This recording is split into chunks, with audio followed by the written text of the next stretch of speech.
everybody, Phil here. So I'm going to do this video a little bit differently than how I have been doing it before, because there's a lot of walking involved, and so I don't think I can entertain you guys the entire time. So what I'm going to end up doing is just splicing a couple of clips together.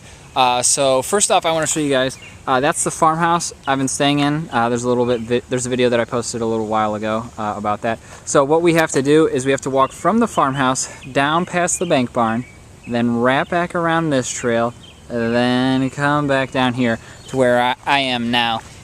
We have to do this every morning because we walk down to the interpretive center. So we get to cross over this neat bridge. It's been raining like the past 4 days here, so it's kind of nice because now I can actually do some filming without having to worry about getting poured on. I mean, it's still super cloudy out, but drizzling has stopped, at least for the most part today. So they have these cables here that we have to take down every morning.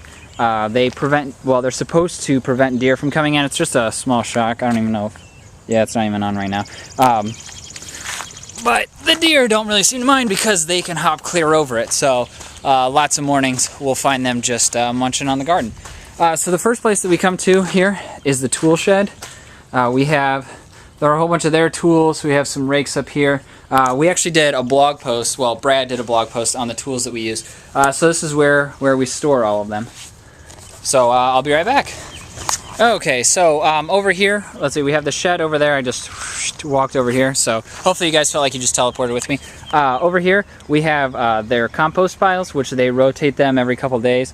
It's pretty gross. I have yet to do that, but a couple people on my team have actually rotated compost. Not something that I would ever look forward to doing.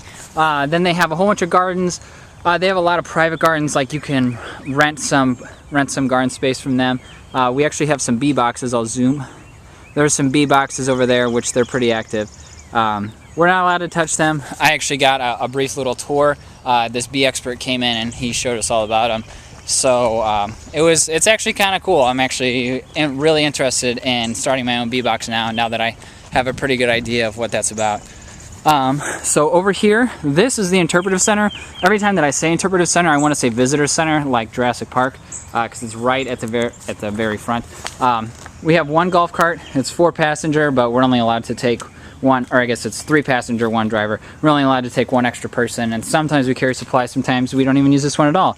The one that we do use every day is this. It's called a Gator, because it's got these beef-ass wheels. Don't ask me where Gator came from, because I honestly don't know, but that's just what people call it. It has kind of a truck bed back here, and it's a lot of fun to drive, but somebody ended up crashing it, and then now only 2 people are allowed to drive it, which would be Darcy, the team leader, and Brad, our assistant team leader. So, yeah, that's it. Okay, so this is the interpretive center up here. It's pretty neat. It's got this weird silo entrance and all that. Then they have this cute little garden out front. So you can't even see the farmhouse from here. And so most people don't even know that it exists. They just come to Gorman Heritage Farm to see the gardens and stuff. So since right next door, this is a huge Boy Scout organization. Boy Scouts love to do their Eagle projects here because it's a nonprofit organization, and they always need work done. So one year, some Boy Scouts built a little tractor play thing, which kids love to use. Another year, way back here, they dug out a fire pit and built it, and built a whole bunch of benches. And then another year, a couple Boy Scouts ended up building a trail, which I'm going to show that to you in a different video. But yeah, that's pretty much all there is. I mean, never mind. I'm gonna show you something in a second.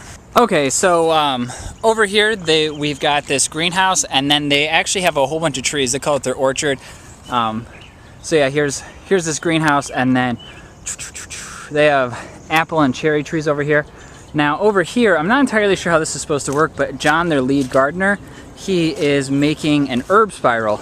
Not entirely sure what that means or what that consists of, but he is super interested and super eager on finishing it. So hopefully he'll have that done by the end of this week whenever we leave, because I'm pretty interested to see how it turns out. But yeah, that's pretty much everything I have for Gorman Farms. If there's anything that I glanced over with the camera, I don't know. There's the shed. That's where we come down every morning. Then we head down to the interpretive center, and then we come up this path, and then we go to go to our trail. So I'll show you guys the trail in another video. So yeah, if there's anything you guys want to see, just let me know.